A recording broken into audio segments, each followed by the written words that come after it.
किसान आंदोलन के दिन किसानों के नाम पे जिस तरह से हिंदुस्तान में बवाल किया गया, 3 कृषि कानून किसानों के भले के लिए लाए गए थे, लेकिन सिर्फ एक सेगमेंट को उसमें थोड़ा सा नुकसान था, वो था मिडलमैन, बिचौलिया या आप पतिया भी कह सकते हैं। उसके अलावा किसी का कोई नुकसान नहीं, लेकिन किसान के नाम पर हिंदुस्तान में बवाल क्रिएट किया गया। उस समय नाम पर हिंदुस्तान में बवाल क्रिएट किया गया। उस समय भी रोज टीवी चैनल पे बैठ के मैं सारे किसान नेताओं को एक ही बात कहता था, यार एक लाइन तो बता दो जो किसानों के खिलाफ।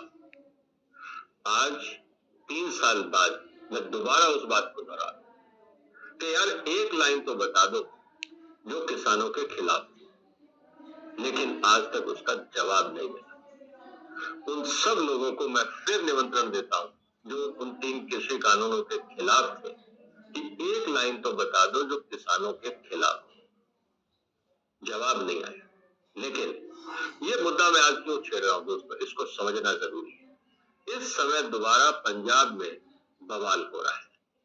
बवाल किस बात को लेकर हो रहा है कि साहब सरकार जो है वो पैडी की खरीदारी नहीं कर रही, और सरकार का ये कहना है कि हम खरीदारी कैसे करें, हमारे पास रखने की जगह नहीं। अब ये बहुत इंटरेस्टिंग मुद्दा बना और ये गया हाई कोर्ट में। हाई कोर्ट ने इस पे क्या कहा और इस पूरे घटनाक्रम को मैं विस्तार से आपको समझाऊंगा। इसके लिए मैं आपके लिए 4 डॉक्यूमेंट लेके आया। एक तो है कोर्ट ऑर्डर, जो पंजाब हाई कोर्ट का कोर्ट ऑर्डर है। फिर जो वो कृषि कानून जिनको वापस लिया गया था, उसमें अगर इन किसान नेताओं ने साथ दिया होता तो आज ये समस्या नहीं आती। वो क्या प्रावधान थे उसकी मैं चर्चा करूंगा। एफसीआई की कौन सी पॉलिसी है जिसके कारण बिचौलिए हमेशा सरकारों को ब्लैकमेल करने का प्रयास करते हैं।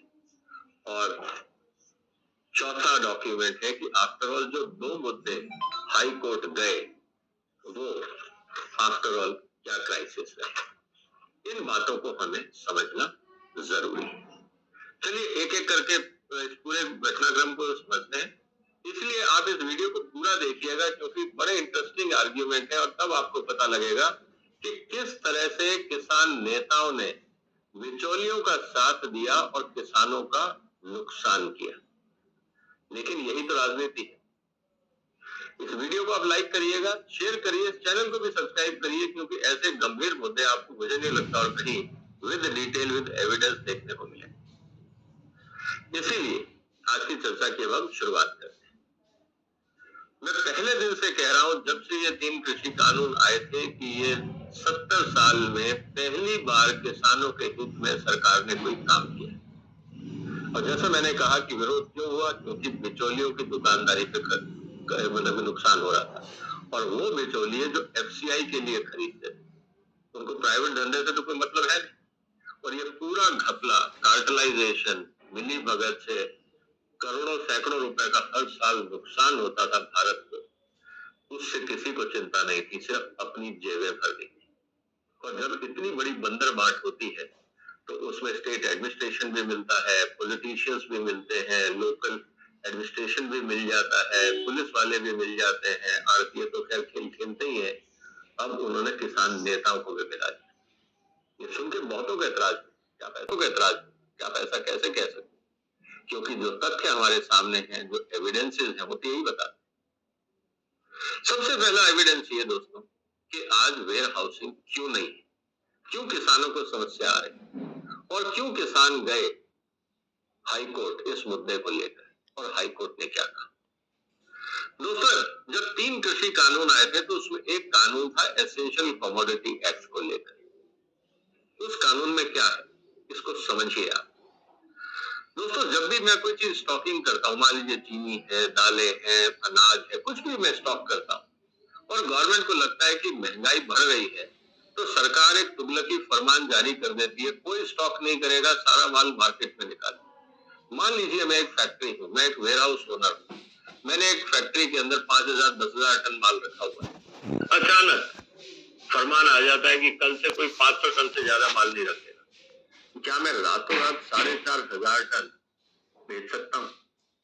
और मैं नहीं बेच सकता तो फिर मेरे पे हैरेसमेंट शुरू होता है। Local administration, district administration, police administration, सबको लगता है कि अब ये मुर्गी फंसी। और फिर वो कहते हैं देखिए सरकार का कल कानून आ गया है, 500 टन से ज्यादा आप रख नहीं सकते, आपने 2,000, 3,000, 4,000 टन रखा हुआ है। और अगर मैं ये बोलूं कि साहब लिक्विडेट करने में, इस माल को निकाल के बेचने में, ग्राहक ढूंढने में, कहीं और शिफ्ट करने में टाइम लगता है, तो कहेंगे हमें इससे कोई मतलब नहीं, क्योंकि ये तुगलकी फरमान है और हम भी आंख बंद करके डंडा चलाना जानते हैं। या तो आप हमारा हिस्सा रखिए या खाली करिए, नहीं तो हम आपके ऊपर चालान करेंगे। ये पूरा सिस्टम इस देश में चल रहा, इसीलिए ना इस देश में ढंग से फूड प्रोसेसिंग इंडस्ट्री डेवलप हो पाई, ना वेयर हाउसिंग इंफ्रास्ट्रक्चर डेवलप हो पाया। कारण बहुत सिंपल था, मैंने गोडाउन लिए हैं, किराए पर रखे हुए, गुना टन माल पड़ा है। अचानक अगर फरमान आ जाता है कि कल से 500 टन से ज्यादा आप नहीं रख सकते, तो सबके लिए समस्या थी। सरकार को लगा कि हाँ ये जो कानून है ये इलॉजिकल है, इसके पीछे कोई लॉजिक ही नहीं है, कोई आधार नहीं है, कोई तथ्य नहीं। तो सरकार ने एक कानून पास किया था जो 3 कृषि कानूनों में से सबसे छोटा था, इनफैक्ट एक ही पैराग्राफ का कानून। वो क्या बोलता था? The ordinance, the act provides that any stock limit will not apply to a processor or value chain participant of agriculture produce if stock held by such person is less than the overall ceiling of installed capacity. Demand for exports in the case of an exporter. A value chain participant means a person engaged in production, value addition at any stage of processing, packaging, storage, transportation, distribution of agriculture produce. Logical बात थी कि ये कानून उन पे लागू नहीं होगा जिनकी प्रोसेसिंग फैसिलिटीज है, एक्सपोर्टर्स है, या जो किराए पे वेयर हाउसेस देते हैं वगैरह वगैरह। किसानों ने क्या किया? काले कानून वापस लो। क्या बुरा था इसमें? अगर ये कानून पास हो जाता तो प्राइवेट इन्वेस्टमेंट वेयर हाउसिंग में आता। उस समय इन्होंने प्राइवेट वेयर हाउसिंग के लिए क्या कहा? अडानी ने देखो इतने बड़े बड़े साइलो बना दिए हैं, सारा पंजाब का माल हड़प जाएंगे। दोस्तों हकीकत यह है कि पंजाब में 15 मिलियन टन के आसपास पैदा होता है गेहूं, मतलब 150 लाख टन, और करीब 210 लाख टन के आसपास पैदा होता है पैडी। टोटल कितना हुआ? करीब 3,60,000। अडानी का टोटल वेयर हाउस कितना है? 2 लाख। 1% बेची, लेकिन उसको ऐसा बवाल बनाया कि प्राइवेट सेक्टर ने कहा पंजाब को छोड़, हमें काम ही नहीं करना वहां पे। और उस समय भी मैंने कहा था कि पंजाब के लोग अपना नुकसान कर रहे हैं, अपने पैर पे कुल्हाड़ी मार रहे हैं। पहला खामियाजा उनका होगा कि वहां इन्वेस्टमेंट आना बंद हो जाएगा, क्योंकि इस तरह के मिलिटेंट माइंडसेट के साथ कोई व्यापारी काम नहीं करेगा। वही हुआ। क्या किसान आंदोलन के बाद पंजाब के अंदर कोई बड़ा इन्वेस्टमेंट आया? सोच के बताइएगा दोस्तों, किसका नुकसान हुआ? पंजाब का। आज कितने भी पंजाब के मुख्यमंत्री हाथ पैर जोड़ लें, कोई नहीं आना चाहता पंजाब। पंजाब के जो लोग हैं, जो मिडिल क्लास है, वो अपने बच्चों को पंजाब से बाहर भेजते हैं ये कह के कि हमारा रोजगार ही नहीं है, तो क्या करेंगे? सिर्फ मजदूरों के लिए रोजगार, पढ़े लिखों के लिए रोजगार नहीं रहा। इस बात को आपको समझना। और जब रोजगार नहीं रहा, इस बात को आपको समझना। और जब रोजगार नहीं रहा, बेरोजगारी बढ़ती है, तो नशा बढ़ता है, क्राइम बढ़ता है, जो पंजाब में हो रहा है। तो पहला नुकसान इन्होंने जब प्राइवेट सेक्टर के गोडाउन के आगे घेराबंदी करी, टेलीकॉम टावर्स को तोड़ा, तो पंजाब ने सबसे पहले अपना नुकसान किया। वो हम पिछले 3-4 साल से देख रहे हैं। अब जब वहां वेयर हाउस नहीं है, तो पंजाब सरकार ने हाई कोर्ट को क्या बोला? पंजाब सरकार ने हाई कोर्ट को ये बोला कि साहब ऐसा है कि हमारे यहाँ पे गेहूं और चावल मिला के 36 मिलियन टन प्रोडक्शन होता है, और हमारे पास जो टोटल वेयर हाउस है वो मात्र 16 मिलियन टन, आधे से भी कम। अब हम प्राइवेट सेक्टर को कह रहे हैं कि आप वेयर हाउस क्रिएट करिए under private entrepreneurship guarantee scheme. इसके तो खिलाफ थे ना पंजाब के लोग। अब पंजाब सरकार को वापस क्यों अकल आ गई? क्योंकि जितने आप सरकारी गोडाउन बनाओगे उतने घपले होंगे। आज अगर आप देखें, जब जैसे ही आंदोलन खत्म हुआ था, तुरंत उसके कुछ दिनों बाद जब गेहूं की फसल आई थी, तो वही पंजाब के किसान जो अडानी का विरोध कर रहे थे, अडानी के वेयर हाउसेस के आगे लाइन लगा के खड़े कि आप हमारा माल खाली करवा दो। तो कहने का मतलब ये है कि किसान नेताओं ने किसानों के पैर पे कुल्हाड़ी मारी। उनको बुरा लगेगा, सच्चाई यही है। आज ये किसान नेता प्राइवेट इन्वेस्टमेंट का विरोध क्यों नहीं कर रहे हैं पंजाब कि वेयर हाउस में प्राइवेट नहीं चाहिए, सरकार बनाए? या उन आड़तियों को क्यों नहीं कह रहे वेयर हाउस बनाए, जिनको ये कहते थे आड़ती हमारे सुख दुख के साथी हैं, हमें दिक्कत होती है तो आड़ती हमारे सिर पर खड़े हो? कहां गए वो सब दोस्त, कहां गए वो हमदर्द?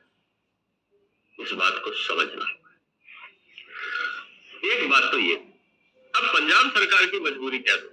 पंजाब सरकार की मजबूरी ये है कि सेंट्रल एजेंसी ने पंजाब के साथ जो एमओयू साइन किया हुआ है, वो एमओयू है नॉन डीसीपी, मतलब नॉन सेंट्रलाइज्ड प्रोक्योरमेंट सिस्टम। इसमें राज्य सरकार माल खरीदेगी किसानों से और फिर एफसीआई को देगी, लेकिन खरीद के रखेगी कहां? स्टेट के पास तो वेयर हाउस है नहीं। पुराना गेहूं भरा पड़ा, जो पैडी खरीदी उससे बाकी बचा हुआ हिस्सा भर गया, अब जो और पैडी आ रही है उसको कहां रखोगे? अब समस्या हो गई। अब उसी को पंजाब सरकार को हाथ पैर जोड़ने पड़े एफसीआई के, भाई साहब यहां से माल खाली करवा दे। अब एफसीआई की मजबूरी यह है कि हर राज्य के गोडाउन भरे पड़े, क्योंकि आपने एक्सपोर्ट बैन कर दिया। जब आपने एक्सपोर्ट बैन कर दिया महंगाई को कम करने के लिए, तो माल गोडाउन में रह गया, जो एक्सपोर्ट होता था वो गया नहीं। स्टॉक लिमिट लगा दिए तो जो माल अलग अलग जगह पे बिखर जाता था वो नहीं हुआ, अलग अलग छोटे छोटे वेयर हाउसेस में चला जाता था वो नहीं हुआ। तो जिन गोडाउन में माल पड़ा था वो पड़ा रहा, गोडाउन भर गए। अब शिफ्ट करने की भी जगह एक्सपोर्ट बैन ने नुकसान किया, स्टॉक लिमिट्स ने नुकसान किया, और फिर प्राइवेट इन्वेस्टमेंट को हम एप्रिशिएट नहीं करते, यही किसान नेता बोल रहे थे। तो लोगों ने कहा ठीक है, आप अपनी प्रॉब्लम खुद संभालो। अब वो संभल नहीं रही। ये तो था मुद्दा वेयर हाउसिंग को लेकर। इसके साथ सरकारों को और देश को भ्रमित कर, जिस वैरायटी की ये बात कर रहे हैं वो तो 2016 से है। ये आज कैसे 2024 में याद आया कि ये हाइब्रिड वैरायटी ठीक नहीं? अभी तक ठीक थी, अभी तक यील्ड बराबर आ रही थी, लेकिन अचानक उनको लगा कि केजरीवाल लॉलीपॉप दे देगा, एक और पैरामीटर बदल देगा, हमारे मजे हो जाएंगे। उन्होंने दबाव बनाना शुरू किया। पिछले 8 साल आप क्यों नहीं आए? और कोई रॉकेट साइंस तो है नहीं। आप अच्छी वैरायटी का माल उठाइए, हार्वेस्टिंग करिए, उसकी मिलिंग करिए, आपको यील्ड समझ में आ जाती है। ऐसा पहली बार उन्होंने दबाव बनाना शुरू किया। पिछले 8 साल आप क्यों नहीं आए? और कोई रॉकेट साइंस तो है नहीं। आप अच्छी वैरायटी का माल उठाइए, हार्वेस्टिंग करिए, उसकी मिलिंग करिए, आपको यील्ड समझ में आ जाती है। ऐसा पहली बार नहीं हुआ। जब भी नई वैरायटी लॉन्च होती है, उसकी यील्ड फैक्टर को असेसमेंट करके उस हिसाब से, जिसको कहा जाता है ओटीआर। ओटीआर का मतलब होता है टर्न आउट टर्न रेशियो, मतलब पैडी में से चावल कितना निकला। वो निकलता है करीब 67%, लेकिन ये कहते हैं नहीं जी उसमें कम निकलता है, इसको 62 कर दो। मतलब 5% चावल मिलर अपने खाते में रख लेंगे, तो आज उसको बेच के पैसा कमाएंगे। अब वो क्यों कहना चाहते हैं? क्योंकि चावल के दाने की डिमांड बढ़ गई है, टूटे हुए चावल, वो सब जाता है इथेनॉल। अब मिलर्स को लगता है कि अगर ओटीआर बढ़ जाएगा तो हमारे पास चावल का दाना बच जाएगा, और वो हम एल्कोहल वालों को बेचकर पैसा बनाएंगे, एफसीआई से भी पैसा लेंगे, फ्री में रॉ मटेरियल मिल जाएगा, उसको बेच के इथेनॉल वालों से भी पैसा लेंगे। लेकिन ये वैरायटी 2016 में इंट्रोड्यूस हुई थी, आज तक ये मुद्दा क्यों नहीं उठा? ये भी एक प्रेशर टेक्निक है सरकार के। अब सवाल इस बात का आता है दोस्तों कि जब ये मुद्दा हाई कोर्ट गया तो हाई कोर्ट ने क्या कहा? हाई कोर्ट ने सबकी दलीलें सुनी, मिलर्स की भी दलीलें सुनी, लेकिन मिलर्स ने फिर कहा साहब हम तो अपनी एप्लीकेशन वापस ले लेते। उन्होंने वापस ले ली, जो आड़तिया कमीशन एजेंट एसोसिएशन थी, क्योंकि एक्चुअली पंजाब सरकार एकमात्र ऐसी सरकार थी जो कहती थी कि जो किसानों का पेमेंट जाएगा वो थ्रू आड़तिया जाएगा। ये पहली बार हमने देखा है कि सब केंद्र सरकार, जो राज्य सरकार है, वो किसानों से ज्यादा आड़तियों के वेलफेयर को लेकर चिंतित क्यों है? क्योंकि जैसे कहा जाता है कि जो आड़ती है वो पॉलिटिशियंस के मनी बैंक होते हैं। छोटी छोटी रैलियां, प्रोग्राम, उनके वेलकम के लिए मालाओं का इंतजाम, फोटो का इंतजाम, ये कौन करता है? सब लोकल छोटे व्यापारी करते हैं।